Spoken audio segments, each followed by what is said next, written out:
இந்த நாளில் நாம் இந்த மாலை ஆராதனையில் வழக்கமாக கர்த்தரின் ஆசீர்வாதம் என்கிற தலைப்பில் பார்த்து கொண்டிருந்தோம். இன்றைக்கி ஒரு காரியத்தை நான் உங்கள் கூட பகிர்ந்து கொள்ள விரும்புகிறேன். பெதஸ்தா குளம். என்னது? பெதஸ்தா குளம். அதில் சில காரியங்கள்லாம் ரொம்ப நீங்கள் இது வரைக்கும் கேட்காத காரியங்களெல்லாம் அதில் கேட்கறதுக்கு இன்றைக்கி கர்த்தர் வாய்ப்பு கொடுப்பாராக. யோவான் 5வது அதிகாரம் 1 முதல் 14 வசனங்கள் வரைக்கும் பெதஸ்தா குளத்தை பற்றி எழுதப்பட்டிருக்கிறது. எடுத்துக்கொள்ளுங்கள். யோவான் 5வது அதிகாரம் 1 முதல் 14 வசனங்கள் வரைக்கும். எல்லாருக்குமே தெரியும், இந்த பெதஸ்தா குளத்தை பற்றி எல்லாருக்குமே தெரியும். பொதுவாக கிறிஸ்தவர்களுக்கு நிறைய பேருக்கு பெதஸ்தா குளம்னா தெரியும். அந்த குளம்னா என்ன, அந்த குளம் எதுக்காக இருந்துச்சு, அங்கே என்ன நடந்தது எல்லாமே தெரியும். இருந்தாலும் நம்ம வசனத்தின் மூலம் போகலாம். இவைகளுக்கு பின்பு யூதருடைய பண்டிகை ஒன்று வந்தது. அப்பொழுது இயேசு எருசலேமுக்கு போனார். எபிரேய பாஷையில் பெதஸ்தா என்னப்பட்ட ஒரு குளம் எருசலேமில் ஆட்டு வாசலின் அருகே இருக்கிறது. அதற்கு 5 மண்டபங்கள் உண்டு. 2வது வசனத்தில் தான் தொடங்குகிறது பெதஸ்தா குளம். பெதஸ்தா அப்படின்னா எபிரேய மொழியில் என்ன அர்த்தம் அப்படின்னா இரக்கத்தின் வீடு. எப்பவுமே பெத்துன்னு வந்தால் ஈப்ரூவில் வீடுன்னு அர்த்தம்.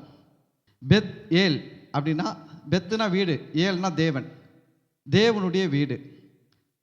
பெத்லஹேம் அப்படின்னா பெத்னா வீடு, லஹேம்னா அப்பம், அப்போ அப்பத்தின் வீடு. அதை மறந்து போகக்கூடாது. எப்பவுமே பைபிளில் பெத்துன்னு வரும்போதெல்லாம் அது பெத்துன்றது வீடு என்று அர்த்தம் படும்.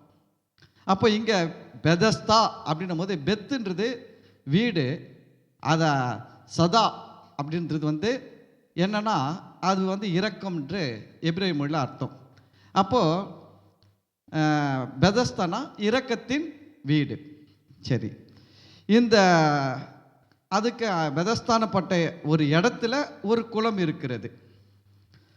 அந்த குளத்தை சுற்றி 5 மண்டபங்கள் இருக்குது. ஞாபகம் வச்சுக்கோங்க. அவைகளில் குருடர், சப்பானிகர், சூம்பின உறுப்புடையவர்கள் முதலான வியாதிக்காரர் அநேகர் படுத்திருந்து தண்ணீர் எப்பொழுது கலங்கும் என்று காத்து கொண்டிருப்பார்கள். என்னன்னா அந்த பெதஸ்தா குளத்தை சுற்றி 5 மண்டபங்கள் இருக்கிறது.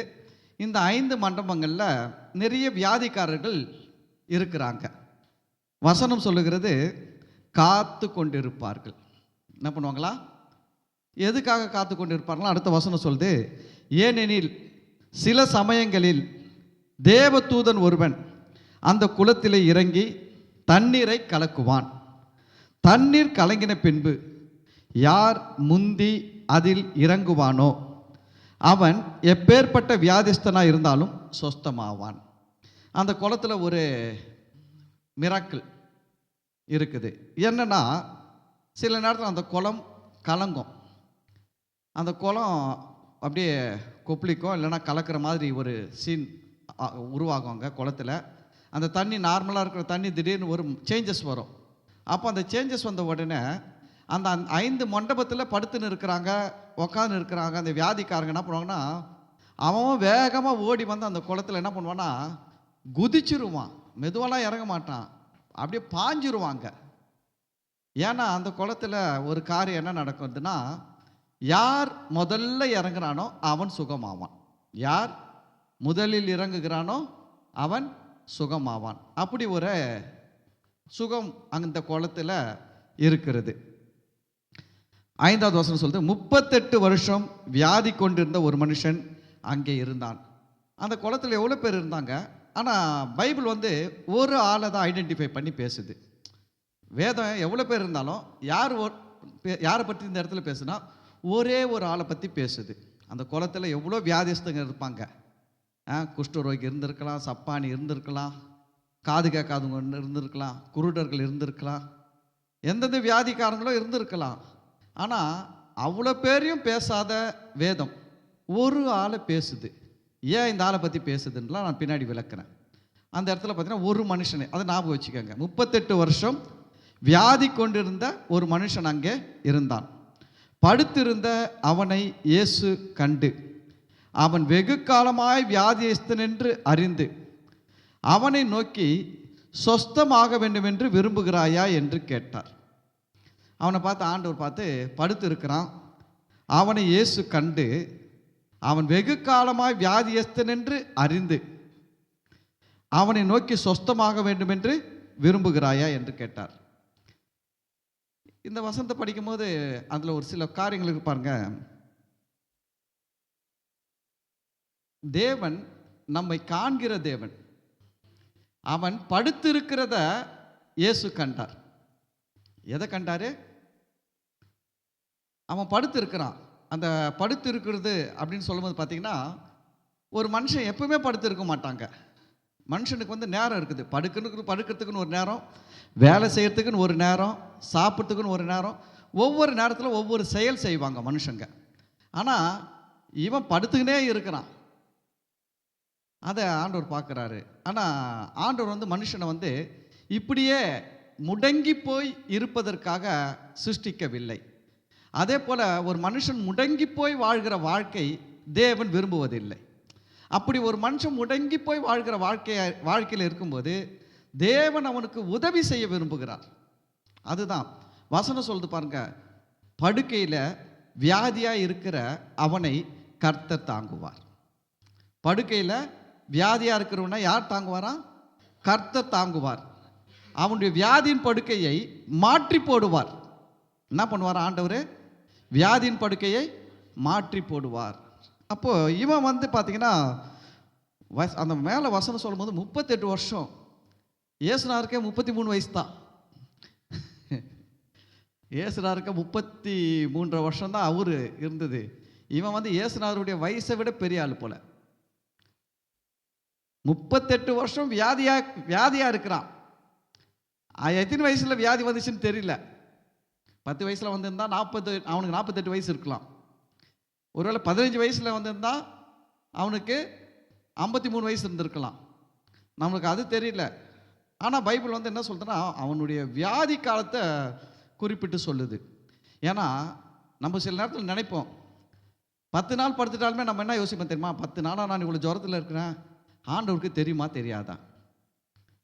தெரியும். 38 வருஷம் இருக்கிறவனுக்கும் தெரியும், 3 நாள் வியாதியில் இருக்கிறவங்களுக்கும் கர்த்தருக்கு தெரியும். நம்ம நிறைய நேரத்தில் என்ன நினச்சிடறோம்? கர்த்தருக்கு தெரியுமா, கர்த்தருக்கு நம்ம பிரச்சனை புரியுமா, நம்ம கஷ்டம் தெரியுமா, நம்ம வேதனை தெரியுமான்ட்டு.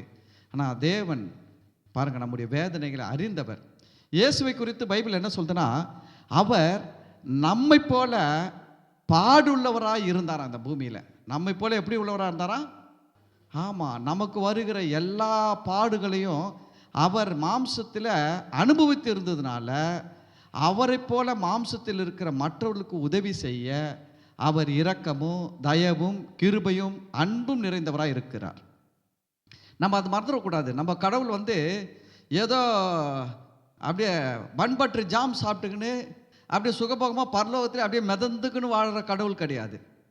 நீங்களும் நானும் வணங்குகிற தேவன் மாம்சத்தில் வந்தார். உங்களுக்கு தண்ணி தாகம் எடுத்த மாதிரி அவருக்கும் தண்ணி தாகம், உங்களுக்கு பசி வந்த மாதிரி அவருக்கும் பசி வந்துச்சு, உங்களுக்கு வேர்வை வந்த மாதிரி அவருக்கும் வேர்வை வந்துச்சு.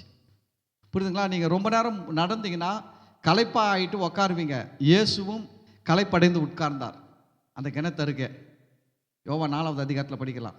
சமாரியாவில் அந்த கிணத்தருகே களைப்படைந்தவராக உட்கார்ந்தார். இயேசுக்கும் சோர்வு வந்துச்சு, இயேசுக்கும் கோபம் வந்துச்சு.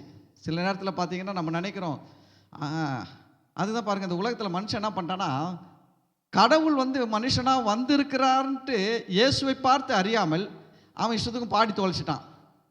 கடவுள் மனிதனாக பிறக்க வேண்டும் அப்படின்ட்டு. கடவுள் மனுஷனாக பிறக்கணும்னு பாடுறது பெரிய விஷயம் இல்லைங்க. அவர் வந்திருக்கிறார் மனுஷனாக வசனம் சொல்லுது, அவர் நம்மை போல பாடுள்ளவராக இருந்தார்.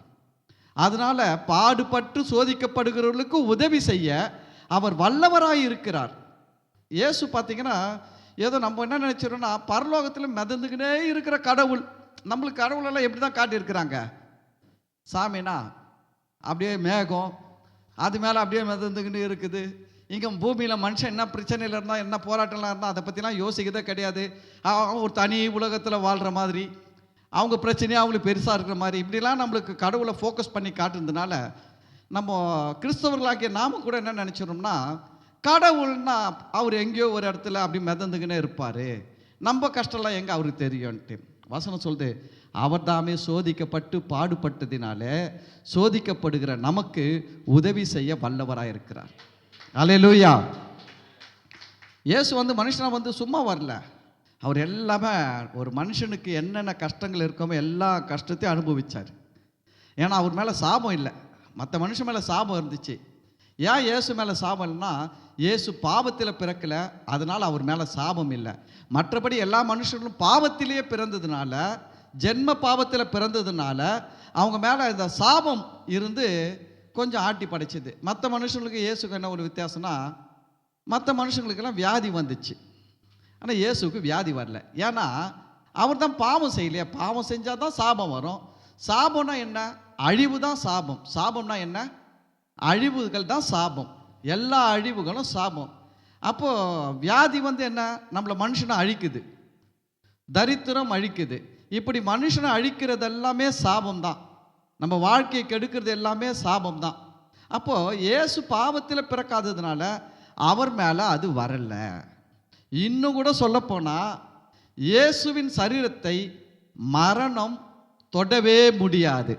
இயேசுவின் சரீரத்தை மரணம் என்ன பண்ண முடியாது? தொடவே முடியாது.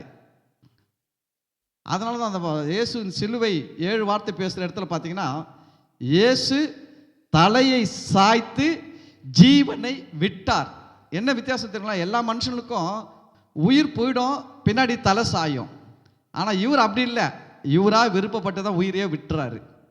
இயேசு சொன்னார், மனுஷகுமாரனுக்கு உயிரை கொடுக்கவும் ஜீவனை கொடுக்கவும் ஜீவனை கொடாமல் இருக்கவும் மனுஷகுமாரனுக்கு ஜீவன் மேல் அதிகாரம் இருக்கிறது. அப்போ இயேசு சிலுவையில் மரிச்சது கூட பார்த்தீங்கன்னா, நான் மனுஷனாக பிறந்தோம் பிறப்புன்னு ஒன்று இருக்கும், இறப்புன்னு ஒன்று இருக்கும். நாங்கள் பாஸ்டராக இருக்கிறேன், நிறைய சாவுக்கு போவோம். போனவொன்னா அங்கே பேசுகிற முதல் வார்த்தை என்னென்னா, மனுஷனாக பிறந்தவனுக்கு என்னைக்கு பிறப்புன்னு ஒரு நாள் உண்டாச்சோ, அதே போல் அவனுக்கு இறப்புன்ற ஒரு நாளும் நிர்ணயிக்கப்பட்டுருச்சு. முன்ன பின்ன போவோம், அவள்தான் கண்டிப்பாக போக போகிறோம். முன்ன பின்ன தான் போகுமோ ஒழிய போகாமல் யாரும் இருக்க முடியாது, பேசுவோம். ஆனால் இயேசுவின் சரீரத்துக்கு மரணம் இல்லை. ஆனால் இயேசு மரணத்தை ஏற்றுக்கொண்டார்.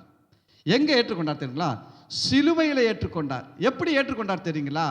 மனுஷனுடைய பாவங்களையும் மனுஷனுடைய சாபங்களையும் தன்மேல் ஏற்றுக்கொள்ளும் பொழுது மனுஷர்கள் மேல் இருந்த மரணம் அவர் மேல் வந்தது.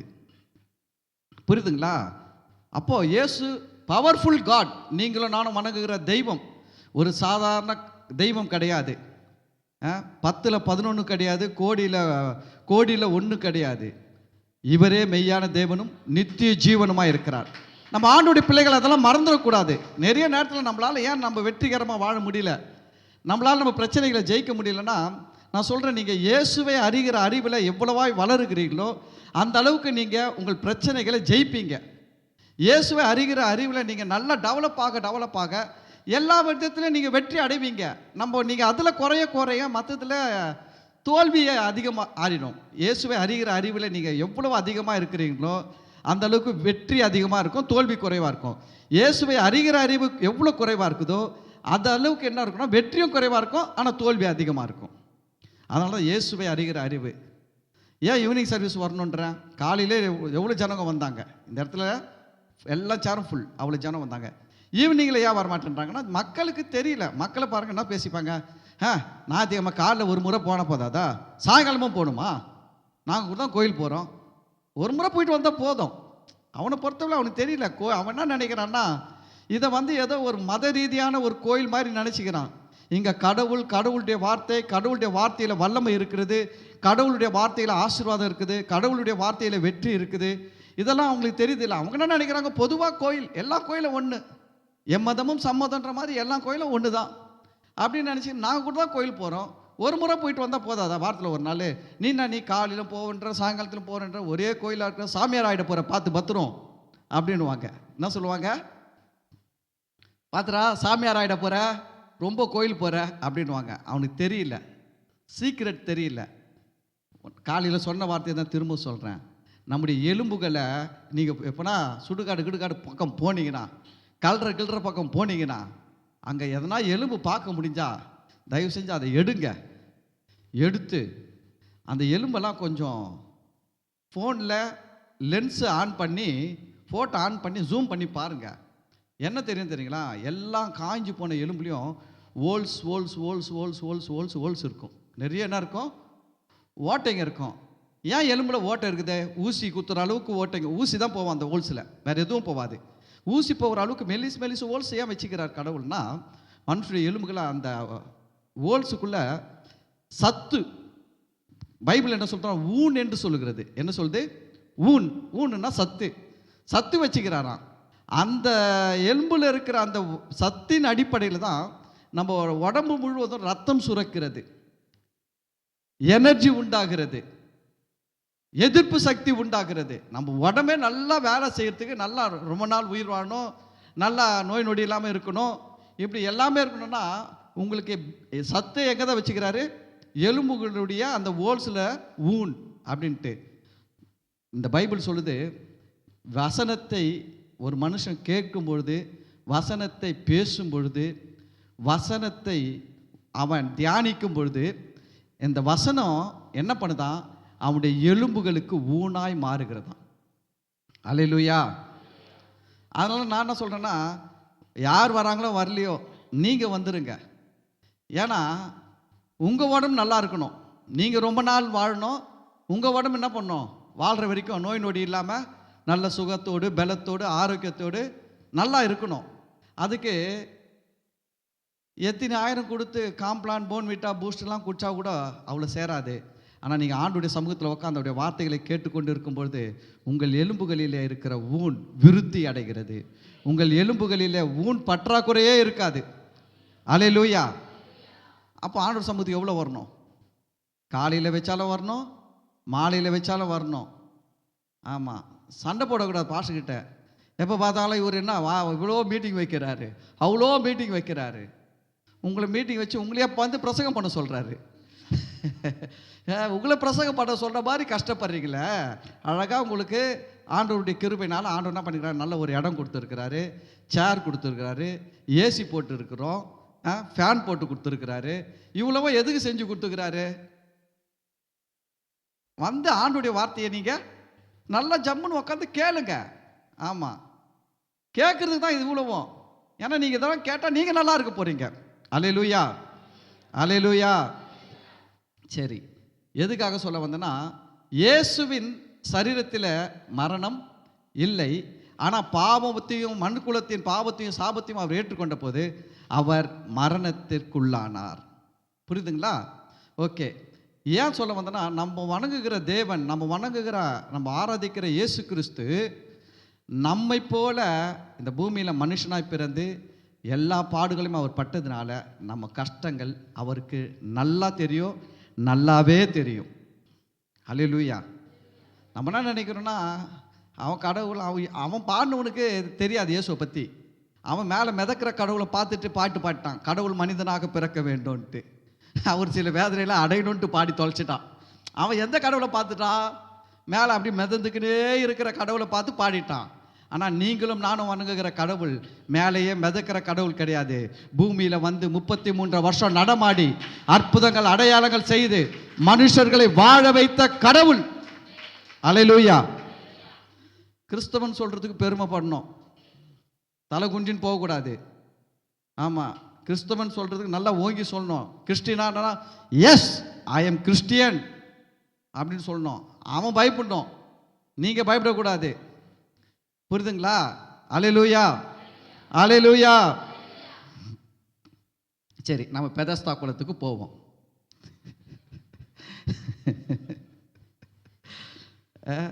படுத்திருந்த அவனை இயேசு கண்டு, அடுத்தது பாருங்க, அவன் வெகு காலமாய் வியாதியஸ்தன் என்று அறிந்து. தெரியுதா தெரியலீங்களா? அவருக்கு வெகு காலமாய் எப்படி இருக்கிறான்? வியாதியஸ்தன் என்று அறிந்து அவனை நோக்கி, சொஸ்தமாக வேண்டும் என்று விரும்புகிறாயா என்று கேட்டார். இயேசு என்ன கேட்கிறாரு? சொஸ்தமாக வேண்டும் என்று விருப்பம் ரொம்ப முக்கியம். நீங்க விரும்பாத எதையும் இயேசு உங்கள் வாழ்க்கையில உங்களுக்கு தர மாட்டார். அவரா செய்வார். சில பேர் ஜெபம் பண்ணுவாங்க, ரொம்ப அப்படியே ரொம்ப தாழ்மையாக ஜெபம் பண்ணுறோன்னு நினைப்பு. தாழ்மையாக இருங்க. எங்கெங்கெல்லாம் தாழ்மையாக இருக்கணுமோ அங்கங்கே தாழ்மையாக இருங்க. எங்கெங்கெல்லாம் கரெக்டாக இருக்கணுமோ அங்கே கரெக்டாக இருக்கணும். ஜெபத்தில் நீங்கள் தாழ்மையாக இருக்க வேண்டிய அவசியமே கிடையாதுங்க. நீங்கள் என்ன உயர்த்திட முடியும் உங்களை? அவர் நம்மை மண்ணென்று நினைவு கூறுகிறார். வசனம் சொல்லுது, மனுஷன் என்னன்னு பார்க்குறாரா? மண்ணென்று நினைவு கூறுகிறார். அவர்கிட்ட போய் நான் பெரியாள் நீ பெரியாள்லாம் பேசவும் முடியாது. ஆமாம், மனுஷனுடைய வாழ்நாள் புல்லின் பூவை போல, நிழலை போல, புகையை போல இருக்கிறது. நாம் அவர்கிட்ட போய் பெருமைலாம் பட முடியாது. நம்ம லைஃபே எப்படி இருக்குதா? ஒரு புகை மாதிரி இருக்குது. புகை வந்தால் எப்படி இருக்கும்? எவ்வளோ நேரம் நிற்கும்? கொஞ்ச நேரம் தான் பார்க்க முடியும், அப்புறம் பார்த்தீங்கன்னா காணாமல் போயிடும். அது போல் இருக்குது மனுஷனுடைய லைஃப். நிழல் மாதிரி இருக்குதான். நிழல் எவ்வளோ நேரம் இருக்கும்? அவ்வளோதான். மனுஷன் லைஃப் அப்படி தான் இருக்குது. புல்லின் பூவை போல இருக்குதான். புல் மேலே இருக்கிற பூ எவ்வளோ நேரம் இருக்கும்?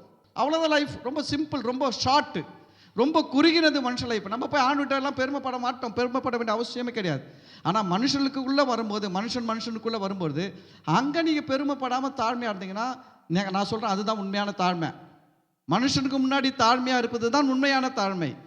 சில பேர் பாருங்க, கடவுளுக்கு முன்னாடி ரொம்ப தாழ்மையாக இருக்குன்னு சொல்லிட்டு, ஆண்டவரே ஒரு புழு வந்திருக்கிற ஆண்டவரே, நான் ஒரு பூச்சி வந்திருக்கிற ஆண்டவரே, நான் சாம்பல் வந்திருக்கிற ஆண்டவரே, நான் குப்பை வந்திருக்கிற ஆண்டவரேன்னு சொல்லிட்டு கேட்டால் நான் தாழ்த்துக்கிறேன் என்னை. சரி, கடவுள் வந்து அவருக்கு முன்னாடி தாழ்த்தத்தை பார்க்கல. சரி, மனுஷன் முன்னாடி எப்படி இருக்கிற? பக்கத்து வீட்டுக்காரன் கூட எப்படி கம்பேர் பண்ணுறீங்க? அவன் உங்களை பற்றி எதனா பேசிட்டான் கொண்டுட்டானா எப்படி பேசுகிறீங்க? யாரை பார்த்து பேசுனேன்? நானா பரதேசியா? நானா வக்கத்தா இருக்கிறேன்? நான் துணி இல்லாமல் இருக்கிறேன்னா, சோறு இல்லாமல் இருக்கிறேன்னா? என் வாழ்க்கை தெரியுமா? என் குடும்பம் தெரியுமா? எங்கள் பேக்ரவுண்ட்லாம் உனக்கு தெரியுமா? அப்போ ஏன் பெருமையாக பேசுகிறீங்க? உண்மையான தாழ்மைன்றது அங்கே காட்டுங்க. ஆண்டவர் சமூகத்தில் மட்டும் இயேசுனார்கிட்ட வந்து நான் புழு வந்திருக்கிறேன், பூச்சி வந்திருக்கிறேன், சாம்பல் வந்திருக்கிறேன், குப்பை வந்திருக்கிறேன்னு சொல்லிட்டு அங்கே போய் பெருமையாக பேசுனீங்கன்னா கர்த்தர் ரெண்டுத்தையும் பார்க்குறாரு. கர்த்தர் எதை வச்சு உங்கள் தாழ்மையை முடிவு பண்ணுவார் தெரியுங்களா? அவருக்கு முன்னாடி தாழ்மையாக இருக்கிறத வச்சு முடிவு பண்ண மாட்டார். மற்ற மனுஷர்களுக்கு முன்பாக தாழ்மையாக இருக்கிறத வச்சு தான் நீங்கள் தாழ்மை உள்ளவர்கள் என்று அவர் முடிவு செய்வார். அதை புரிஞ்சுக்கோங்க. நம்ம பாருங்கள், எல்லாமே உல்டாவாக பண்ணுறது. எங்கே தாழ்மையாக இருக்கணுமோ அங்கே தாழ்மையாக இருக்கிறது கிடையாது. எங்கே நல்லா அதாவது நல்ல ஒரு மன நிலையில் இருக்கணுமோ அந்த இடத்துல மனநிலையில் நல்ல மனநிலையில் இருக்கிறது கிடையாது. ஆனால் பாருங்கள், ஆண்டவர் அறிந்திருக்கிறார், மனுஷனை அறிந்திருக்கிறார். அவனை நோக்கி சொஸ்தமாக வேண்டும் என்று விரும்புகிறாயா கேட்குறாரு. நீ விரும்புறியான்னு கேட்டார். நீங்கள் விரும்புங்க, எல்லாத்தையும் விரும்புங்க. சில பேர் பாருங்க, ஜபத்தில் அவங்க விருப்பங்களையே சொல்ல மாட்டாங்க. கேட்டதையும் கேட்க மறந்ததையும் ஆண்டவரே நீங்கள் தாங்க, கேட்டதை தான் கொடுப்பாரு. கேட்க மறந்ததை ஆண்டவர் ஒரு நாளும் தரமாட்டார். நீங்கள் உங்களை ஏமாற்றிக்காதீங்க தயவு செஞ்சு. ஏன்னா அவர் தெளிவாக சொல்லிட்டாரு, கேளுங்கள் அப்பொழுது உங்களுக்கு கொடுக்கப்படும், கேட்கிற எவனும் பெற்றுக்கொள்ளுகிறான். அவ்வளோதான், மேட்ரு முடிஞ்சு போச்சு. சும்மா அவர்கிட்ட போய் இந்த ஜபம்லாம் பண்ணக்கூடாது. கேட்டதையும் கேட்க மறந்ததையும் கர்த்தாவே நீங்கள் தந்துருங்கன்ட்டு அப்புறம் வந்து சொல்கிறது, நான் நல்லா தான் ஜெபம் பண்ணேன், அவர் தான் கொடுக்கல. அவர் கேட்பார், நீ எங்கே நல்லா ஜெபம் பண்ண? கேட்க மறந்ததெல்லாம் கொடுக்கறதுக்காக நான் உனக்கு ஜெபம் பண்ணுற வச்சுருக்கிறேன். அப்படிப்பட்ட உனக்குன்னா அர்ஜென்ட்டு. கேட்க வேண்டியதெல்லாம் மறக்கக்கூடிய அளவுக்கு ஒழுங்காக உட்காந்து யோசித்து எதை கேட்கணுன்ட்டு யோசிச்சுன்னு வந்து ஜெபம் பண்ணுங்க. இதெல்லாம் கேட்கணும் ஆண்டவர்கிட்ட. விரும்புங்கள். முதல்ல நான் சொல்கிறேன், நல்லா இருக்கணும்னு விரும்புங்க. ரொம்ப நாள் உயிரோடு இருக்கணும்னு விரும்புங்க. நல்ல சுகத்தோடு இருக்கணும்னு விரும்புங்க. நல்ல ஆசீர்வாதமாக இருக்கணும்னு விரும்புங்க. 4 பேருக்கு உதவி செய்கிற நிலைமையில் இருக்கணும்னு விரும்புங்க. 4 பேருக்கு நல்ல வந்தால் சோறு கேட்டு வந்தால் சோறு கொடுக்கக்கூடிய அளவில் இருக்கணும்னு விரும்புங்க. பிள்ளைகள்லாம் நல்லா இருக்கணும், உங்கள் பிள்ளைகள் நல்லா இருக்கணும்னு விரும்புங்க. நல்ல பள்ளிக்கூடத்தில் படிக்கணும்னு விரும்புங்க. நீங்கள் ஒரு நல்ல வீட்டில் இருக்கணும்னு விரும்புங்க. உங்கள் வீடு பாழடைஞ்ச பங்களா மாதிரி இருக்கக்கூடாது. நல்ல பெயிண்ட் கீண்ட்லாம் அடித்து கண்ணகி நகரில் இருந்தாலும் வந்து பார்க்குறவங்க வெளியில் பார்க்குறது தாங்க அப்படி இருக்குது, உள்ள பிரம்மாண்டமாக இருக்குதுங்க அப்படின்னு சொல்லக்கூடிய அளவுக்கு நல்லா இருக்கணும்னு விரும்புங்க. புரியுதுங்களா? நல்லா இருக்கணும்னு விரும்புங்க. முதல்ல நீங்கள் நல்லா இருக்கணும்னு விரும்புகிறது தப்பே கிடையாது. இன்னொன்று சொல்கிறேன் கேட்டுக்குங்க, நான் நல்லா இருக்கணும்னு விரும்புகிறவன் தான் மற்றவன் நல்லா இருக்கணும்ன்ட்டு விரும்புவேன். நானே பண்ணாடியாக இருக்கணும்னு நினைக்கிறவன் மற்றவனை எப்படி இருக்கணும்னு தான் நினைப்பேன். பணக்காரனாக இருக்கணும்னு நீ விரும்புவேனா? நல்லா கவனிங்க. உதாரணத்துக்கு சொல்கிறேன், ஒரு நல்ல டீ கடையில் உட்காந்து, இப்போ உதாரணமாக அடையார் ஆனந்த் பவன் ஹோட்டல் இருக்குது. அதில் போனால் ஒரு டீ குடித்தா 35 ரூபாய் டீ. நான் உக்காந்து நான் அதில் டீ குடிக்கிற ஆளாக இருந்தால் தான் நான் இன்னொரு ஆளை சந்திக்கும்போது அவனை என்ன பண்ணுவேன், அந்த கடையில் கூட்டு போய் டீ வாங்கி கொடுப்பேன் 35 ரூபாய் கொடுத்து. நானே வந்து 10 ரூபாய்க்கு டீ குடிச்சுன்னு இருந்தேன்னா நான் சந்திக்கிற நபரை எந்த இடத்துல எடுத்து போய் கொடுப்பேன் டீ வாங்கி? அதே 10 ரூபாய் கிட்ட தான் கொண்டு போவேன். நான் சொல்கிறேன், நீங்கள் உங்களை எந்த அளவுக்கு உயர்வாக எண்ணுகிறீர்களோ, இருக்க வேண்டும் என்று விரும்புகிறீர்களோ, அந்த அளவுக்கு மற்றவர்களை நல்லா இருக்கணும்னு நினைப்பீங்க. நீங்கள் நல்லா இருக்கக்கூடாது நீங்கள் உங்களை நீங்களே நினச்சிங்கன்னா நிச்சயமாக நீங்கள் மற்றவங்க நல்லா இருக்கணும்ட்டு விரும்பவே மாட்டீங்க, அது வரவும் வராது. இதுதான் உண்மை. ஏசு அவனை பார்த்து கேட்குறாரு, 38 வருஷம் வியாதியாக இருக்கிறான், அந்த குளத்தையே நம்பி இருக்கிறான், அங்கேயே படுத்துன்னு இருக்கிறான். அவனை பார்த்து ஏசு கேட்குறாரு, சுகமாக வேண்டும் என்று விரும்புகிறாயா? இவன் என்ன பதில் சொல்லணும்? Yes or no. என்ன பதில் சொல்லணும்? எஸ் ஆர் நோ, அதுதானே பதில் சொல்லணும். பதில் இப்போ கேள்வி என்ன கேட்குறாங்க, உங்களுக்கு கார் ஓட்ட வாங்கி கார் வாங்க உங்களுக்கு விருப்பமான்னு கேட்குறாங்க. நீங்கள் என்ன சொல்லணும் பதில்? Yes or no. ஆனால் மனுஷங்கிட்ட அப்படி சொல்லவே மாட்டான். ஆனால் கடவுள் அப்படி தான் எதிர்பார்க்குறாரு. மனுஷன் பாருங்கள், அப்படி சுற்றி வருவான், இந்த மூக்கை இப்படி தொடலாம், அப்படி தொட மாட்டான், இப்படி கை அப்படி விட்டு அப்படி வந்து அப்படி சுற்றி வந்து இப்படி மூக்கை தொடுவான். சில பேர் பேசும்போது கேட்பாங்க, இந்த பார் சும்மா இந்த கதை அந்த கதைலாம் பேசாத, சொல்ல வந்ததை என்ன பண்ணு, சட்டு புட்டுன்னு சொல்லிட்டு போ, எடுக்க நிறைய வேலை இருக்குது. சொல்கிறாங்களா? சொல்லிங்களா? சொல்கிறாங்க. அப்போ வந்து ஏசுனார் கேட்குறாரு, நீ சுகமாக வேண்டும் என்று விரும்புகிறாயான்ட்டு. இவன் ஆக்சுவல் ஆன்சர் என்ன சொல்லியிருக்கணும்? எஸ் இல்லைனா நோ அப்படின்னு சொல்லியிருக்கணும். கண்டிப்பாக நோ சொல்கிறதுக்கு வாய்ப்பு கிடையாது. ஏன்னா நோ சொல்கிற ஆளாக தான் ஏன் இந்த குளத்தை நம்பி படுத்துன்னு இருக்கணும்? அப்போ ஆன்சர் இவன் என்ன தான் சொல்லியிருக்கணும்? எஸ் ஆண்டவர் தான் சொல்லியிருக்கணும். ஆனால் இவன் பாருங்க, அந்த எஸ்ஸை தவிர மீதி எல்லாம் பேசுகிறான். அந்த எஸ்ஸை தவிர்த்து மீதி எல்லா கதையும் பேசுகிறான் பாருங்க. அதற்கு வியாதிஸ்தன், ஆண்டவரே தண்ணீர் கலக்கப்படும் போது என்னை குளத்தில் கொண்டு போய் விடுகிறதற்கு ஒருவரும் இல்லை. அவருக்கு தெரிஞ்சு தான் வந்திருக்கிறாரு. அவருக்கு தெரிஞ்சு தானங்க வந்திருக்கிறாரு. அந்த குளத்தில் எவ்வளோ பேர் இருந்தாங்க, இவங்கிட்ட வந்து நிற்கிறாரு. இதெல்லாம் தெரிஞ்சு தான் வந்து நிற்கிறாரு. இவன் புரிஞ்சுக்கணும். அதுக்கு தான் ஆண்டவர் சொன்னார் பாருங்க, கடவுள்கிட்ட ஜெபிக்கும் போது சும்மா போட்டு அலப்பக்கூடாது. அவர் சொன்னார், சிலர் தங்கள் நீண்ட நேரம் ஜபம் பண்ணுவதனால் தங்கள் ஜபம் கேட்கப்படும் என்று வீணான வார்த்தைகளை பேசி அலப்புகிறார்கள். ஜபம்ன்றது என்ன தெரியுங்களா? நம்ம கிறிஸ்டின் சமுதாயத்தில் இதெல்லாம் கொஞ்சம் மாற்றணும். கருத்தோடு ஜெபிக்கணும். 5 நிமிஷம் ஜெபம் பண்ணாலும் 10 நிமிஷம் ஜெபம் பண்ணாலும் கருத்தோடு ஜெபிக்கணும். கருத்து இல்லாமல் 5 ஹவர் ஜெபம் பண்ணாலும் ஒன்றும் கிடைக்காது. இப்போ இவன் ஒரே இப்போ யோசிச்சு பாருங்க, இவன் என்ன ஒரே வார்த்தை என்ன சொல்லியிருக்கணும்?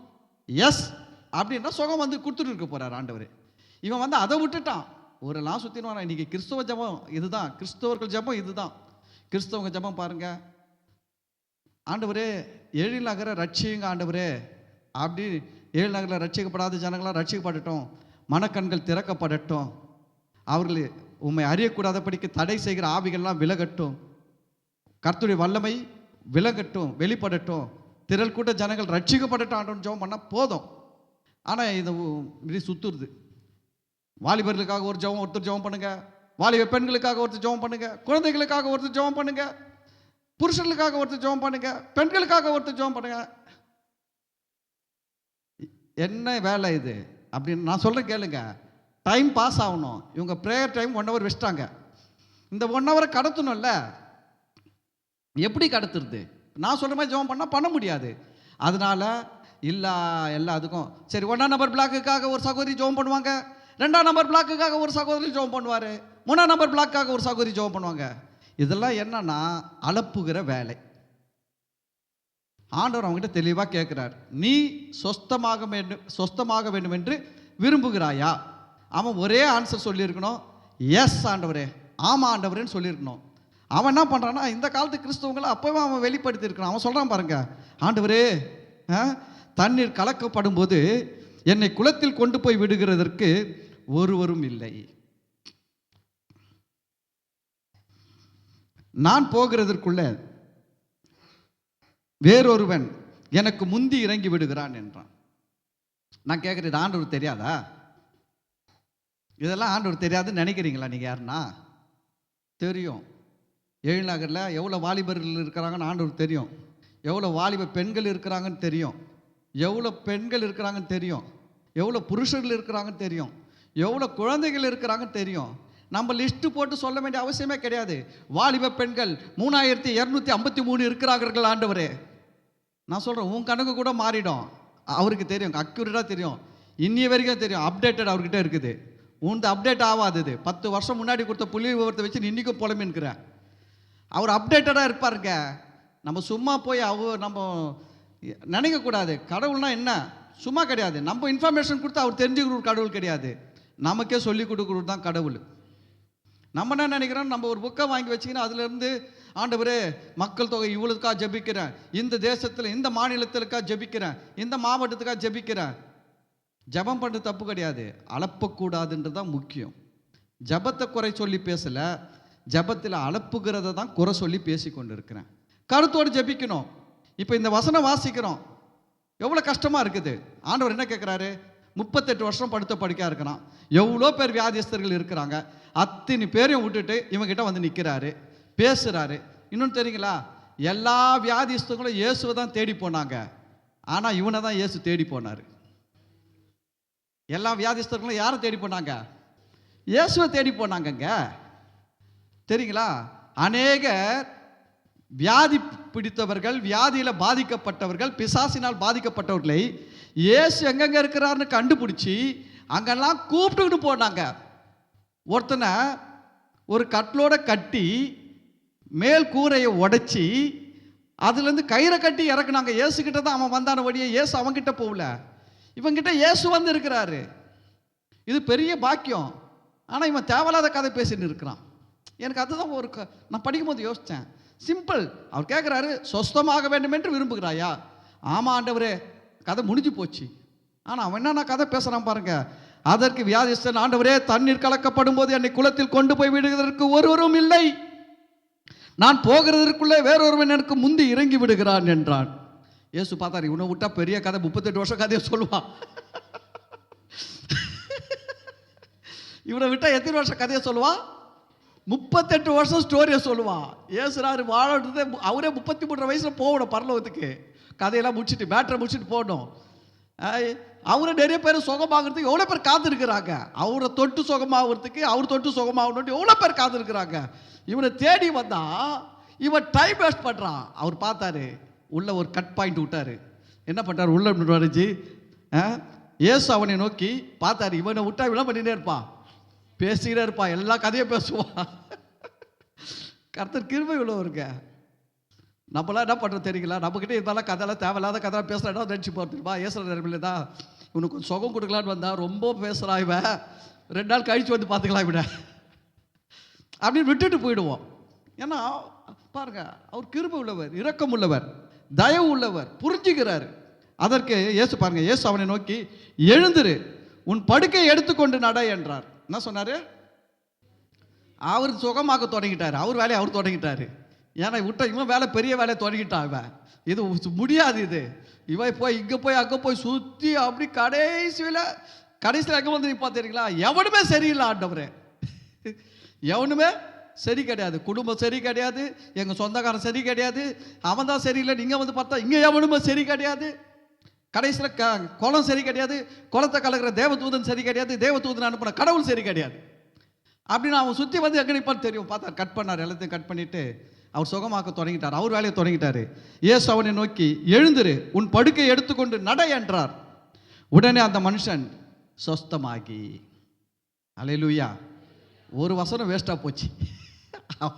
அந்த வியாதிஸ்தனால ஒரு வசனம் என்ன ஆயிடுச்சு? பைபிளில் எக்ஸ்ட்ரா வந்துடுச்சு, இன்புட் ஆயிடுச்சு.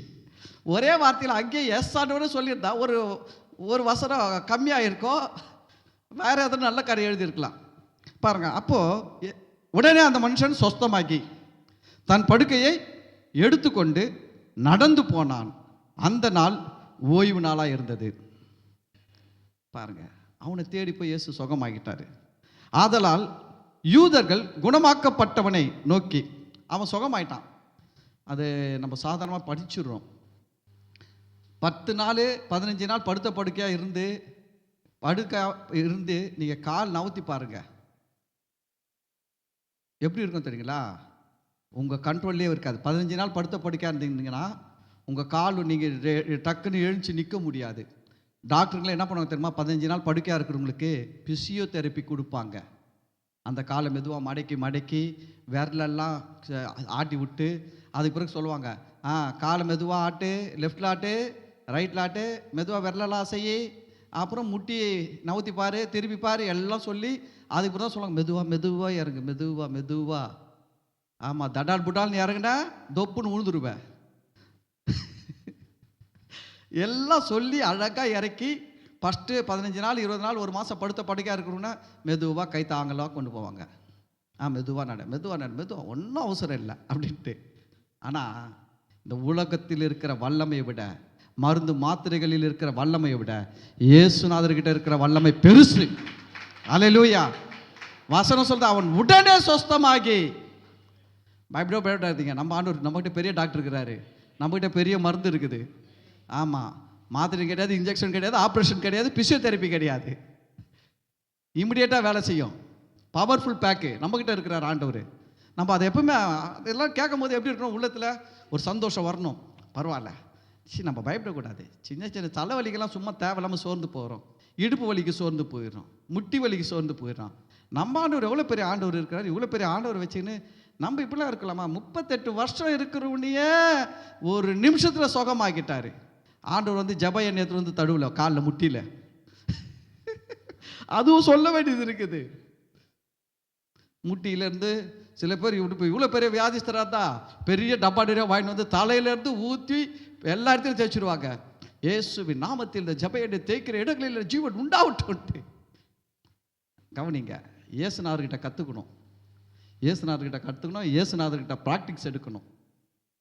இயேசுநாதர் பாருங்க சொன்னார், வார்த்தையை தான் அனுப்புனார். வசனம் சொல்கிறது, அவர் தமது வார்த்தையை அனுப்பி அவர்களை குணமாக்குகிறார். எப்படி குணமாக்குகிறாரா? வார்த்தையை அனுப்பி அவர்களை குணமாக்குகிறார். மறந்து போகக்கூடாது.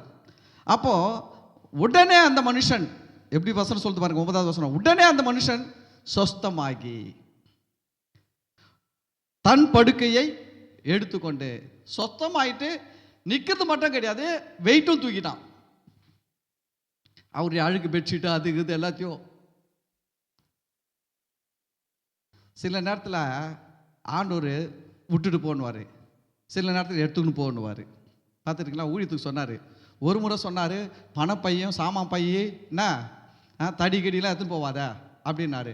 அப்புறம் இன்னொரு முறை சொன்னார், எல்லாத்தையும் எடுத்துகிட்டு போ ஒழுங்கா. அதை அவர் எப்போ என்ன சொல்கிறாரோ அதை கேட்கணும் கரெக்டாக. ஓ இப்படி இருக்குதே அப்படியே போயிடுவோம். கொஞ்சம் பைபிளெலாம் நல்லா பார்க்கணுங்க. சும்மா அப்படியே கண்ணை கட்டி காட்டில் விட்ட மாதிரியே போயிட்டு இருக்கக்கூடாது. இல்லைங்க எங்களுக்கு அப்படி தான் சொன்னாங்க, இல்லைங்க எங்களுக்கு இப்படி தான் சொன்னாங்க, கொஞ்சம் பார்க்கணும், இங்கேயும் பார்க்கணும். எடுத்துக்கொண்டு தன் படுக்கை எடுத்துக்கொண்டு நடந்து போனான். அந்த நாள் ஓய்வு நாள். ஓய்வு நாளில் வேலையெல்லாம் செய்யக்கூடாது, நடக்கக்கூடாது. அதுவும் இது மாதிரி லக்கேஜெல்லாம் எடுத்துன்னு போகக்கூடாது. உடனே பாருங்க, ஆதலால் யூதர்கள் குணமாக்கப்பட்டவனை நோக்கி, இது ஓய்வு நாளாய் இருக்கிறது, படுக்கை எடுத்துக்கொண்டு போகிறது உமக்கு நியாயம் அல்ல என்றார்கள். இவன் சுகமோ ஆக்க மாட்டான். இந்த யூதர்கள் என்ன பண்ணல, இவன் என்ன பண்ணல, சுகம் என்ன பண்ணானா 38 வருஷம் இருந்தார். அவன் பார்க்குற பார்வை நிலைமையில் பார்க்குற நிலைமையில் தான் இவன் இருந்தான். 38 வருஷமாக இருக்கிறான். எவனா சுகமாகனானா? தண்ணி கொடுத்தானா? சாப்பாடு கொடுத்தானா? கண்டுக்கவே மாட்டான். நீங்கள் இயேசுக்கிட்ட வந்துட்டீங்கன்னு வச்சுக்கோங்களேன், குறை சொல்கிறது மட்டும் லைனாக வருவான். என்னதான் இருந்தாலும் நம்ம ஜாதி என்ன ஜாதி தெரியுமா, அதை விட்டுட்டு நீ அங்கே போகக்கூடாது. நம்ம என்ன குடும்பம் தெரியுமா, நம்ம குடும்பத்தை மீறி நீ அங்கே போகக்கூடாது. அதுக்கு மட்டும் வந்துடுவான். மீதி ஒன்றுத்துக்கும் வரமாட்டானுங்க. கஷ்டப்படும் போது வரமாட்டான். நான் சொல்கிறேன், கஷ்டப்படும் போது வருகிற ஆண்டவர் தான் கடைசி வரைக்கும் வருவார். அல்லேலூயா. நான் தான் சொல்கிறேன், இந்த சொந்தக்காரன் நல்லா வந்து ஓரம் கட்டிடணும். ஒரே வார்த்தை, என் லைஃப்பில் நான் இயேசுவை ஏற்றுக்கினேன். என் இயேசுவை பிடிக்கும்னா உன்னை எனக்கு பிடிக்கும். என் இயேசுவை உனக்கு பிடிக்காதுன்னா உன்னை எனக்கு பிடிக்காது. உன் வேலையை பார்த்துட்டு போடா, அவ்வளோதான். நீ கிட்ட வர வேண்டிய அவசியமே கிடையாது. என்னதான் நல்லது கட்டத்தில் 4 பேர் வருவோம், நீ என்ன 4 பேர், நான் ஒரு சபையில் சேர்ந்தா 40 பேர்ல 400 பேர் வந்துருவாங்க. அல்லேலூயா, அல்லேலூயா. ஆமாம், சொந்தக்காரி இல்லை வரமாட்ட மாட்டோம் பயப்படாதீங்க. நம்ம சர்ச்சில் ஒரு நோட்டீஸ் வச்சு பாருங்க, 100 பேர் வந்துடுவாங்க. அப்புறம் சாப்பாடு 10 லிட்டர் ஒரு பிரச்சனை வந்துடும். நீங்க எதுக்கு கவலைப்படுறீங்க? அவன் வரமாட்டான், இவன் வரமாட்டான், அது இது இல்லை, இதெல்லாம் எடுத்துக்க கூடாது. அவன் பாருங்க இவ்வளோ நாள், நான் என்னுடைய கேள்வி என்னன்னா, 38 வருஷம் படுத்த படிக்க இருக்கிறான், நீ சுகமாக்குனியா? இப்போ சொல்றல, ஓய்வு நாளில் படுக்கை எடுத்துக்கொண்டு நடக்கக்கூடாது, இது நியாயம் இல்லை. இவ்வளோ நியாயத்தை சுகமாக்கி இருக்கணும், இவ்வளோ நியாயத்தை சாப்பாடு கொடுத்துருக்கணும், இவ்வளோ நியாயத்தை ஏதாவது நல்லது செஞ்சுருக்கணும். இவனுக்கு ஒன்றுமே செய்யல. ஏசு நல்லா ஆக்கி அனுப்புனா மட்டும் குறை சொல்றது, இதே பழப்பா திரிவானுங்க சில ஆளுங்க. நான் சொல்கிறேன், நம்ம வாழ்க்கையில் வருவாங்க இவங்களெல்லாம் ஓரம் கட்ட கற்றுக்கணும். நீங்கள் ஓரம் கட்ட கற்றுக்கலன்னா நீங்கள் ஓரம் கட்ட படுவீர்கள். ஏன்னா ஆண்டவர் சொன்னாரு, மனுஷர் முன்பாக என்னை அறிக்கை பண்ணுகிறவனை நான் பிதாவின் முன்பாக அறிக்கை பண்ணுவேன், மனுஷர் முன்பாக என்னை மறுதளிக்கிறவனை நான் பிதாவின் முன்பாக மறுதளிப்பேன். அப்ப நம்ம என்ன சொல்லணும்? நம்ம ஜாதியிலிருந்து வரைக்கும் வச்சோம், போடா நீயும் உன் ஜாதியும், இந்த ஜாதியை இனி நான் நாக்கிலே பேச மாட்டேன்டா, இந்த ஜாதியை நீ தேவையில்ல, போடா, சர்டிஃபிகேட்லேருந்து கூட மாற்றிடுறேன், கிறிஸ்தவ ஜாதின்னு போட்டுக்கிறேன், போ, தேவையில்லை, எங்கள் ஊர்லேயே சேர்க்க மாட்டோம், போட சேர்த்தா உலகம் பெருசு. ஆமாம், நீ ஒரு பொடிடப்பா.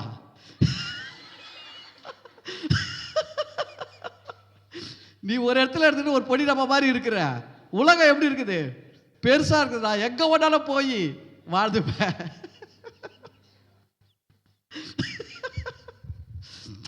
ஃப்ரீயா இருக்க. ஆமா, டைட்டா இருக்காதீங்க, அப் டைட்டா இருக்காதீங்க. ஆமா, ஃப்ரீயா இருங்க. புரியுதுங்களா? மன மகிழ்ச்சி நல்ல ஔஷதம், மருந்து. மன மகிழ்ச்சி நல்ல ஔஷதம், மருந்து. புரியுதுங்களா? ஆமா, சந்தோஷமா இருங்க. பைபிள் பவுல் எதையும் 2 முறை எழுதல. ஜபம் பண்ணுங்கன்னு சொல்லிட்டு 2 முறை எழுதல. துதிங்கன்னு சொல்லி 2 முறை எழுதல. சந்தோஷமா இருங்கள், சந்தோஷமா இருங்கள் என்று மறுபடியும் உங்களுக்கு சொல்லுகிறேன். அல்ல, சந்தோஷமா இருங்க. ஆமா, பல்லுலாம் கொட்டி ஓலையா ஆகிறதுக்கு முன்னாடி நல்லா சந்தோஷமா சிரிச்சிடுங்க. அப்புறம் முன்னாடிக்கிற பல்லுலாம் கொட்டிட்ட பிறகு சிரிக்க போது முன்னாடி சிரிக்க.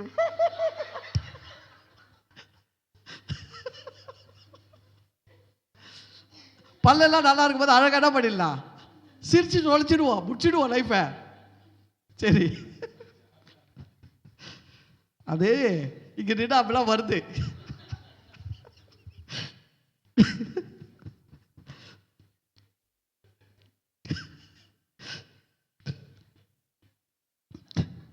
எனக்கு என்ன கோவம்னா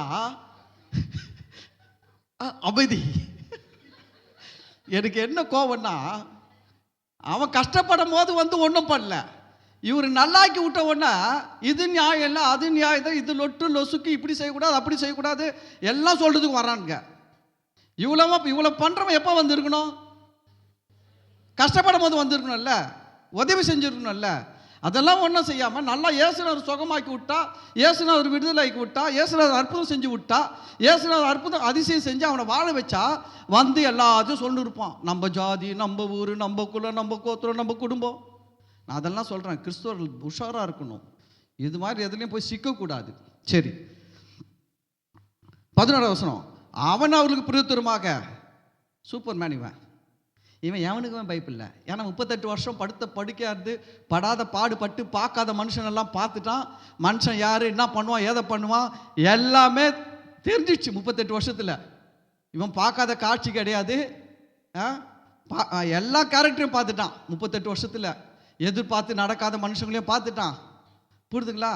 எவ்வளோ எதிர்பார்த்துருப்பான், இவன் வருவான், அவன் வருவான், என்னென்னமோ செய்வாங்க நம்மளுக்கு அப்படின்லாம் நினச்சிப்பான். எவனும் ஒன்றும் செய்யலை, எல்லாம் பார்த்து அடிபட்டு இவன் கடைசியாக ஒன்று புரிஞ்சுக்கினா, இவன்லாம் பெரிய ஆளே கிடையாது, நம்மளை சுகமாக்குன்னு தான் பெரியவர், அவர் சொல்கிறத தான் நம்ம கேட்கணும்.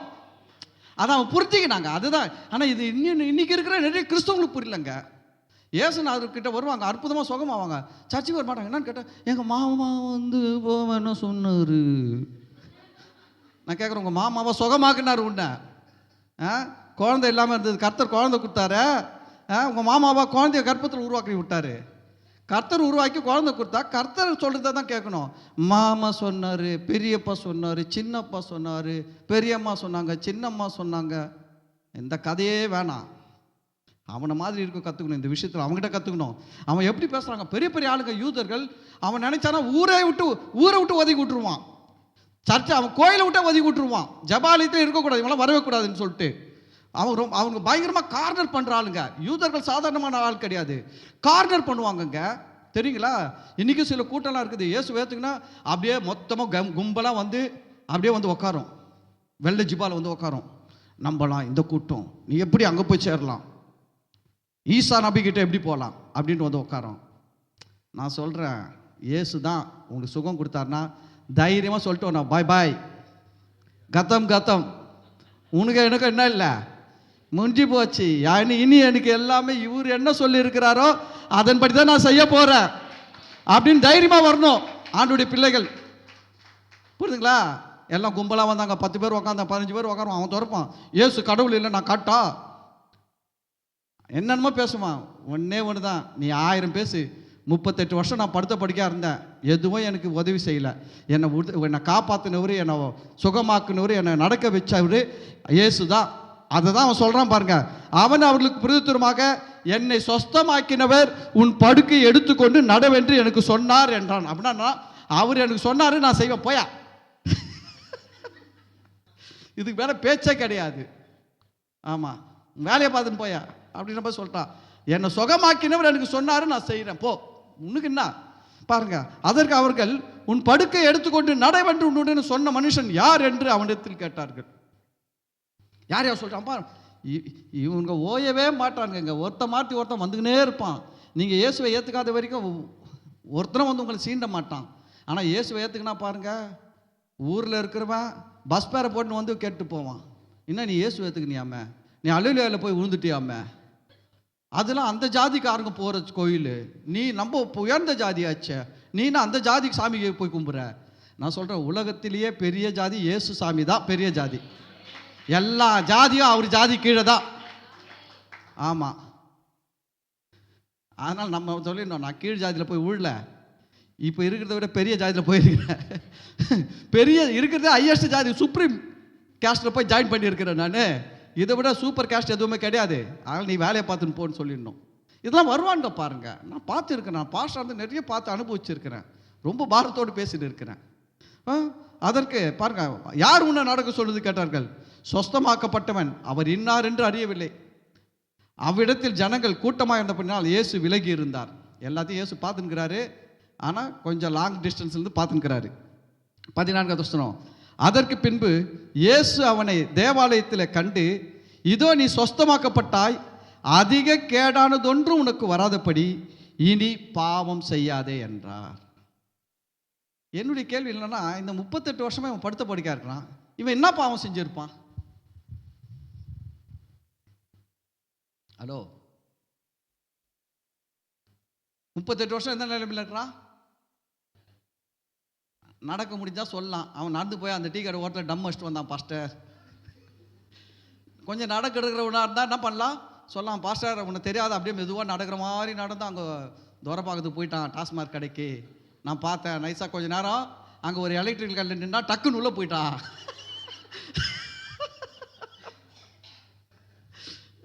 எல்லாம் சொல்லலாம். இவன் தான் 38 வருஷம் படுத்த படுக்கையா இருக்கிறான. இவனை பார்த்து இயேசு சொன்ன வார்த்தை என்ன தெரியுமா? இனி. அப்போ இது வரைக்கும் என்ன செஞ்சிருக்கிறான்? இவன் எப்படி பாவம் செஞ்சா? ஹலோ, அதை விளக்கத்துக்கு தான் மெசேஜ். இதை விளக்கத்துக்கு தான் என்னது மெசேஜ். ஃபர்ஸ்ட் இதில் என்னன்னு கேட்டிங்கன்னா, பெதஸ்தா குளம் அப்படின்றத நம்ம எடுத்திங்கன்னா, பழைய ஏற்பாட்டில் இந்த குளத்தின் மூலம் தேவ தூதர்கள் தண்ணி கலக்கி சுகம் அளிக்கிற முறை தேவனுடையது கிடையாது. இந்த முறை யாருடையது கிடையாது? தேவனுடைய முறை இது கிடையாது. இதை நல்லா புரிஞ்சுக்கோங்க. ஒரு குளத்தை வச்சு அந்த குளத்தில் ஒரு தேவ தூதன் இறங்கும் பொழுது கலக்கி விடணும். அப்போ அதில் இறங்குறவனை சுகமாக்கணுன்ற முறை தேவன் ஏற்படுத்தின முறை கிடையாது. தேவன் பழைய ஏற்பாடு ஃபுல்லாக நீங்கள் படித்து பாருங்கள். ஆதி ஆகமத்திலிருந்து மல்கே வரைக்கும் படித்து பார்த்தீங்கன்னா எங்கேயுமே இஸ்ரவேல் ஜனங்களுக்குள்ளே ஒரு குளம் இருந்ததாகவும் அந்த குளத்தை தேவதூதன் கலக்கினதாகவும் அதில் அற்புதங்கள் நடந்ததாகவும் நீங்கள் எங்கேயுமே படிக்க முடியாது. ஒரு இடத்துல கூட கிடையாது. தேவதூதர்களை தேவன் எதற்கு பயன்படுத்தினார்னா, தேவதூதர்கள் அவங்க இஷ்டப்படி என்ன பண்ண முடியாதுன்னா, மக்கள்களுக்கு சுகத்தை கொடுக்க முடியாது, மக்கள்களுக்கு அவங்க அற்புதம் செய்ய முடியாது. தேவன் அவங்களுக்கு சொல்லி அனுப்பணும். தேவன் தேவதூதர்களுக்கு சொல்லி அனுப்புவார். இந்த ஆளுக்கு போய் இந்த அற்புதம் பண்ணு, இந்த ஆளுக்கு இந்த சுகத்தை கொடு, இந்த ஆளுக்கு இந்த காரியத்தை பேசுன்னு சொல்லி தேவன் என்ன சொல்லி அனுப்புகிறாரோ அதை வந்து செய்கிறவர்கள் தான் தேவதூதர்கள். அவங்க இஷ்டத்துக்கு ஒன்றும் செய்கிறவர்கள் கிடையாது. அப்போ இந்த குலம் வந்து தேவனுடைய திட்டமே கிடையாது. இந்த குலம் என்னது கிடையாது, எல்லாருக்கும் பக்குன்னு ஆகி போச்சு. ஐயோ, இவ்வளோ நாள் நாங்கள் தேவன் ஏற்படுத்தின குலம் இல்லைன்னு நினச்சின்னு இருக்கிறோம். இது தேவன் ஏற்படுத்தின குலமும் கிடையாது, இந்த சுகம் தேவன் கொடுக்குற சுகமும் கிடையாது. என்னன்னா, எருசலேம் ரோமர்களுடைய ஆதிக்கத்தின் கீழ் இருக்கிறது. நல்லா கவனிங்க, எருசலேம் யாருடைய ஆதிக்கத்தின் கீழ் இருக்குது? ரோமர்களுடைய ஆதிக்கத்தின் கீழ் இருக்கிறது. இந்த ரோமர்களுடைய ஆதிக்கத்தின் கீழே எருசலேமில் கவனிங்க, யூதர்களும் இருந்தார்கள், மற்ற ஜனங்களும் மற்ற தெய்வங்களை மற்ற அநேக தெய்வங்களை வணங்குகிற ஜனங்களும் இருந்தாங்க. இந்த மற்ற அநேக தெய்வங்களை வணங்குகிற ஜனங்கள் அவங்க ஏற்படுத்தி வைத்திருந்த நம்பிக்கை தான் இந்த பெதஸ்தா குலம். ஆனா மற்ற தெய்வத்தை வணங்குகிறவன் தான் என்ன பண்ணி வச்சிருக்கிறான், இந்த குலத்தை வந்து ஒரு தேவதூதன் வந்து கலக்கிறான், அற்புதம் நடக்குது, அதிசயம் நடக்குது அப்படின்னு சொல்லிட்டு அவன் ஏற்படுத்தி வச்சிருக்கிற ஒரு இடம் தான் இது. ஆனால் அவன் ஏற்படுத்தி வச்சிருக்கிற இடத்துல யார் வந்து உக்காந்து இருக்கிறாரு, படுத்துருக்கிறாரு? ஆண்டவருடைய பிள்ளை யூதன். இவன் யார்? 38 வருஷம் வியாதியாக இருக்கிறவன். இவன் ஒரு தேவனால் தெரிந்து கொள்ளப்பட்ட சந்ததி, தேவனுடைய பிள்ளை. புரியுதுங்களா? ஒரு யூதன். இவன் வந்து எங்க வந்து படுத்துனுக்கிறான்? மற்றவங்க சொல்ற காரியங்கள்ல, புரியுதுங்களா, மற்ற மதம் மற்ற தெய்வங்கள் தருகிற சுகத்தை தேடி வந்து படுத்துன்னு இருக்கிறான். ஆனால் அந்த இடத்துல பார்க்கும்பொழுது அந்த வசனம் சொல்லுது பாருங்க, அவன் அங்கே படுத்துன்னு இருக்கிறான். எத்தனை வருஷம் படுத்துன்னு இருக்கிறான்? 38 வருஷம் படுத்துன்னு இருக்கிறான். ஆனால் அந்த இடத்துல அற்புதங்கள் எப்படி நடக்குது தெரியுங்களா? அங்கே பார்த்தீங்கன்னா 3வது வருஷத்தில் அநேகர் படுத்திருந்தார்கள். அநேகர் இருக்கும், எல்லாருமே அற்புதம் ஆகல. ஆனால் இயேசு கிறிஸ்து மூலமாக அற்புதம் எப்படி நடந்தது தெரியுங்களா? எல்லாரும் சுகமானாங்க. இயேசு கிட்ட வந்த எல்லாரும் சுகமாக்கப்பட்டார்கள். ஆனால் இது வந்து தேவன் ஏற்படுத்தின பிளான் கிடையாது, திட்டம் கிடையாது. இது வந்து மற்ற மதத்தினருடைய நம்பிக்கை, மற்ற தெய்வங்களை வணங்குவர்களுடைய நம்பிக்கை தான் பெதஸ்தா குலம். ஆனால் அங்கே பார்த்தீங்கன்னா என்ன நடக்குது? நிறைய பேர், அநேகர் இருக்கிறார்கள், காத்து கொண்டு இருக்கிறார்கள். எப்படி இருக்கிறாங்க? காத்து கொண்டு இருக்கிறாங்க. இதுதாங்க மற்ற தெய்வத்துக்கும் இயேசுக்கும் என்ன ஒரு வித்தியாசம்னா, இயேசுவை நீங்கள் படித்து பாருங்க, இயேசுவை தொட்டவர்கள் எல்லாரும் சுகமானார்கள். இயேசு யாரையெல்லாம் தொட்டாரோ அவர்கள் எல்லாம் சுகமானாங்க. இயேசு ஒவ்வொரு நாளும் ஆயிரக்கணக்கான மக்கள்களுக்கு சுகம் கொடுத்தார். ஆனால் இங்கே அப்படி இல்லை. ரொம்ப நாள் வெயிட் பண்ணுறாங்க. எப்போவோ ஏதாவது ஒன்று நடக்குமா அப்படின்னு பார்த்தா ஒரு தேவ தூதன் பாருங்க, சில சமயங்களில் எப்படி சொல்லிட்டு பாருங்க அந்த வசனம், சில சமயங்களில் ரெகுலராகவே கிடையாது, எப்போனா ஒரு முறை, எப்போன்னு தெரியாது, 3 மாதத்துக்கு ஒரு முறையாக இருக்கலாம், 6 மாதத்துக்கு ஒரு முறையாக இருக்கலாம், ஒருவேளை ஒரு வருஷத்துக்கு ஒரு முறையாக கூட ஆகலாம். சில சமயத்தில் தான் அங்கே அற்புதம் நடக்கும். இங்கே இயேசுநாதர்கிட்ட எப்பவுமே அற்புதம் நடக்கும். அது சில சமயங்களில். தேவ தூதன் ஒருவன் அந்த குளத்தில் இறங்கி தண்ணீரை கலக்குவான் அப்படின்றது. ஆனால் அந்த தேவ தூதன்றது பரலோகத்திலிருந்து ஆண்டவர் அனுப்பின தூதன்ட்டு நினைச்சிடாதீங்க. இந்த உலகத்தில் தேவனுடைய பெயரை பயன்படுத்தி கிரியை செய்கிற அநேக பிசாசுகள் இருக்கிறது. கடவுள் பெயரை பயன்படுத்தி கிரியை செய்கிற அநேக அசுத்தாவிகள், பிசாசுகள்லாம் இந்த உலகத்தில் இருக்குது. அதுடைய வேலையாக கூட இருக்கலாம் அப்படின்றாங்க. பாருங்க, கலக்குவான். அதில் பார்த்தீங்கன்னா யார் முந்தி அதில் இறங்குவானோ, அப்படி கலக்குனா கூட அதில் ஃபஸ்ட்டு இறங்குறவனுக்கு தான் என்ன கிடைக்குமா? சுகம் கிடைக்குது. அப்போ யோசிச்சு பாருங்க, அங்கே வந்து ஆயிரக்கணக்கான பேர் இருக்கிறாமா, ஆனால் சுகம் எவ்வளோ பேர் கிடைக்குது? ஒருத்தனுக்கு தான் கிடைக்குது. அது கூட ரொம்ப ரேர். எப்போனா ஒரு முறை, 6 மாதத்துக்கு ஒரு முறை கிடைக்கலாம், வருஷத்தில் ஒரு முறை கிடைக்கலாம். ஆனால் இயேசுநாதர்கிட்ட அப்படி இல்லைங்க. இயேசுநாதர் படித்து பாருங்கள். மத்தேயு 5வது அதிகாரம், அது 4வது அதிகாரத்துலலாம் படிச்சிங்கன்னா, அப்புறம் லூக்காலெல்லாம் படிச்சிங்கன்னா, இயேசுநாதர்கிட்ட வந்த எல்லாரும் சுகமாக்கப்பட்டார்கள். இயேசுநாதர் அநேகரை சொஸ்தமாக்கினார், எல்லாரையும் சொஸ்தமாக்கினார். இதுதான் தேவனுடைய திட்டம். ஆனால் இந்த குலம் தேவனுடைய திட்டம் கிடையாது. ஆனால் இவன் யூதன், இவன் தேவனுடைய பிள்ளை, இவன் நியாயமாக எங்கே தான் வந்து இருக்கணும்னா இயேசுக்கிட்ட தான் வந்து இருக்கணும். இயேசு மூலமாக சுகத்தை பெற தான் காத்து இருக்கணும். ஆனால் இவனுக்கு தெரியல. இவன் வந்து மற்ற எங்கேயோ கிடைக்குது. நீங்கள் நிறைய கிறிஸ்துவங்க இப்படி தான் போயிட்டாங்க தெரியுங்களா? நிறைய கிறிஸ்துவங்க பாருங்கள், அங்கே போனால் இது கிடைக்குமா, இந்த தாயத்தை கட்டிக்கலாம், இதை மந்திரிச்சு வீட்டில் வச்சா நடக்குமா, என்னென்னமோ செய்கிறாங்க கிறிஸ்துவங்க, எங்கெங்கேயோ ஓடுறாங்க. நான் சொல்கிறேன், வருஷங்கள் தான் ஓடும், வாழ்க்கை மாறாது. நான் இயேசுவை முழுசாக நம்பினா நான் சொல்கிறேன், நிச்சயமாக பெரிய அற்புதம் இன்னைக்கே நடக்கும், இப்போவே நடக்கும். அல்லேலூயா. இந்த பெதஸ்தா குலம் தேவனுடைய திட்டம் கிடையாது. நான் திரும்பவும் சொல்கிறதுன்னா, இது தேவனுடைய திட்டம் கிடையாது, இது தேவன் வச்ச பிளானும் கிடையாது. ஆனால் இவன் வந்து அங்கே இருக்கிறான். அதனால தான் வந்து பழைய ஏற்பாட்டில் யூதர்களுக்கு என்ன சட்டம் தெரியுங்களா? உன் தேவனாகிய கர்த்தர்கிட்ட தான் நீ முழு இதயத்தோடு, முழு ஆத்மோடு, முழு பலத்தோடு அன்பு கூறணும். வேற தெய்வத்தை நீ என்ன பண்ணக்கூடாது, நாடி போகக்கூடாது. அதுதான் பாவம். தேவன் பழைய ஏற்பாட்டில் வச்ச முதல் பாவம் எது? உன் தேவனாகிய கர்த்தரை விட்டுட்டு நீ மற்ற தெய்வங்களை நாடி போவாயனால் அது பெரிய பாவம். அதுதான் முதல் பாவமாக வச்சாரு. இப்போ 38 வருஷம் என்ன பாவம் செஞ்சுக்கிறான்? எங்க நம்பி உட்காந்துருக்கிறான்? குளத்தை நம்பி, மற்ற மத ரீதியான மற்ற எவனும் வேற ஒருத்தர் எவனோ சொல்கிறத நம்பி அங்கே போய் உட்காந்து டைம் வேஸ்ட் பண்ணிக்கிறான். ஆண்டவர் கிருபை உள்ளவர், அவனையும் பார்த்தாரு. இவனை விட்டான்னு வச்சுக்கோங்களேன், 48 58 போயின்னு இருப்பான். கர்த்தர் அதனால்தான் இருக்கிற வேலையெல்லாம் விட்டுட்டு இவனை தேடி வந்தார். இவனை ஏன் தேடி வந்தார்னா, இதுதாங்க விஷயம். இவனை பார்த்து இனி பாவம் செய்யாதுன்னு சொன்னார்ல, இவன் என்ன பாவம் செஞ்சான்னா இதுதான் பாவம். ஆண்டவராகிய இயேசு கிறிஸ்து மூலமாக கிடைக்கிற சுகத்தை இவன் என்ன பண்ணலன்னா, தெரியாமல் அறியாமல் பெற்றுக்கொள்ள அதில் முயற்சி பண்ணாமல், இவன் யாரோ சொல்கிறாங்க. இன்றைக்கி நிறைய கிறிஸ்தவங்க பாருங்கள், எங்கெங்கே போவாங்க, சொல்லுவாங்க, இந்த இது வாங்கி வீட்டில் வச்சுக்கோ, இந்த போட்டோ வை வீட்டில், நல்லது நடக்கும், இதை யாருக்கும் தெரியாமல் பீரோ உள்ள வை, இது இப்போ அந்த ஊரில் போய் வாங்கின்னு வந்த அது அப்படின்னு சொல்லி கொடுத்து நிறைய கிறிஸ்தவங்க என்னென்னமோ வச்சுருக்கிறாங்க வீட்டில். நான் சொல்கிறேன், கண்டிப்பாக 38 வருஷம் இல்லை, 48 வருஷம் ஆனால் கூட ஒன்றும் நடக்காது. அதுலேருந்து நம்ம வெளியில் வரணும். ஆண்டோடைய பிள்ளைகள் அதுலேருந்துலாம் வெளியில் வரணும். புரியுதுங்களா? இவன் வந்து இப்போ வந்தீங்கன்னா கடவுள் கொடுக்குற சுகத்தை பெறாமல் இவன் எங்கேயோ போய் யாரும் 4 அந்த இடத்துல புறஜாதி ஜனங்கள் எல்லாம் சேர்ந்து படுத்துன்னு கிடக்கிறான். அவன் கூட இவன் படுத்துனுக்குறான். இது தேவனுடைய சித்தம் கிடையாது, தேவனுடைய திட்டம் கிடையாது. அதெல்லாம் இயேசு வந்து இருக்கிற அவருக்கு எவ்வளோ ஊழியம் தெரியுங்களா? இயேசுநாதருக்கு எவ்வளோ ஊழியங்கள் இருந்தது. அவ்வளோ ஊழியங்களை விட்டுட்டு இவனை பார்க்க பர்டிகுலராக டைம் எடுத்து வந்தார். வந்து அவனை கேட்டார், சுகமாக வேண்டும் என்று விரும்புகிறான். அவன் இல்லாத கதைலாம் சொன்னான். இல்லைடான்னு சொல்லி அவனுக்கு என்ன பண்ணார், சுகத்தை கொடுத்துறாரு. கொடுத்துட்டு கடைசியாக சொன்ன வார்த்தை என்ன தெரியுமா? அதிக கேடானது ஒன்று இனி உனக்கு வராதபடிக்கு இனி பாவம் செய்யாத. அப்படின்னா என்னன்னா, கர்த்தர் மேலே தான் நம்பிக்கை வைக்கணும், கர்த்தர் மேலே தான் விசுவாசம் வைக்கணும், கர்த்தரை தான் நேசிக்கணும். புரியுதுங்களா? கர்த்தர் செய்யறதுக்கு லேட் ஆகுதுன்னு சொல்லிட்டு வேற எங்கேயும் ஓடக்கூடாது.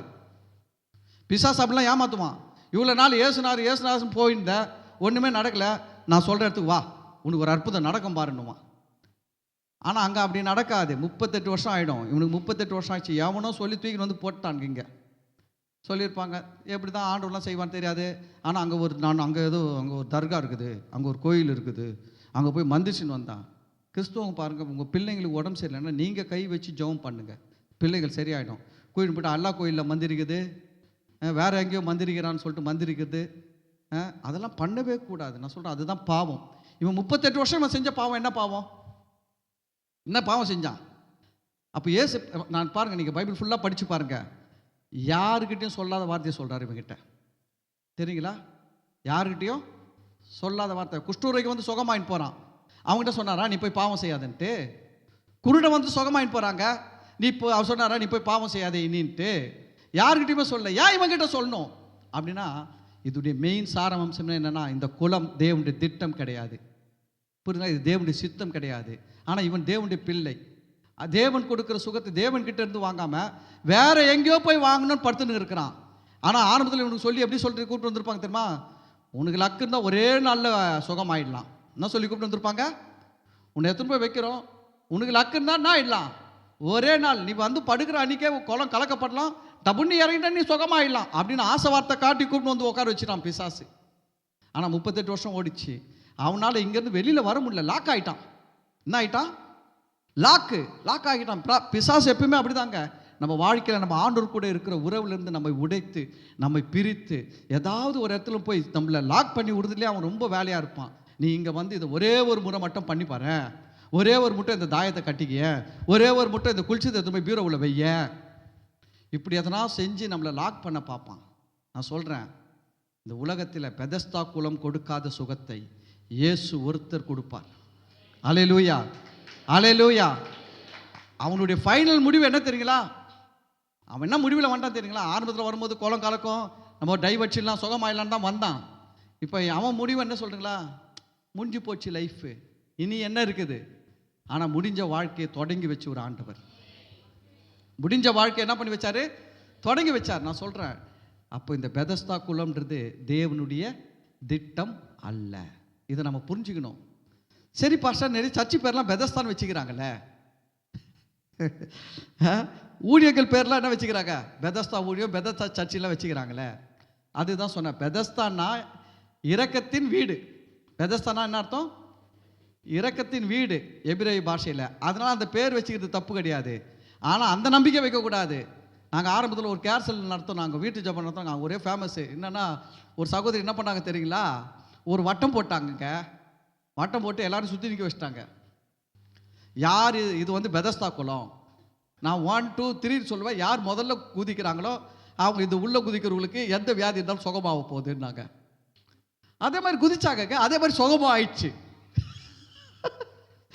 அதே மாதிரி என்ன ஆயிடுச்சு? சுகமாயிடுச்சு. கவனிங்க, பிசாசு எப்படி வேணாலும் வேலை செய்வான். பிசாசு எப்படி செய்வான்? எப்படி வேணாலும் வேலை செய்வான். கொண்டு வந்தான் பார்த்தீங்களா பெதஸ்தா குலத்தை? எங்கே இருந்த பெதஸ்தா குலத்தை? 2000 வருஷத்துக்கு முன்னாடி இருந்த பெதஸ்தா குலத்தை எப்போ கொண்டு வந்துட்டான்? ஊழியத்தில் எடுத்து வந்துட்டான். ஏன்னா மக்களுக்கு இதோடைய பேக்ரவுண்ட்ஸ் தெரியல. அப்போது நம்ம இதெல்லாம் தெரிஞ்சுக்கணும். ஆமே, அல்லேலூயா. அப்போ இந்த நாளில் பெதஸ்தா குலம் பற்றி உங்களுக்கு நல்லா புரிஞ்சுதுங்களா? ஆமாம். இப்போ காலையில் வந்துட்டு இப்போ சாயங்காலம் வராதவங்களாம் என்ன பண்ணிட்டாங்க? மிஸ் பண்ணிட்டாங்களே, ரொம்ப மிஸ் பண்ணிட்டாங்க. அல்லேலூயா. கர்த்தருங்களை ஆஸ்வதிப்பா. நம்ம எல்லாரும் ஜெபிக்கலாம். நம்ம எல்லாரும் எழுந்து நிற்போம். ஸ்தோத்திரம் ஆண்டவரே, இந்த நாளிலும் கூட இந்த நல்ல வார்த்தைகளுக்காக நன்றியோடு துதிக்கிறோம்.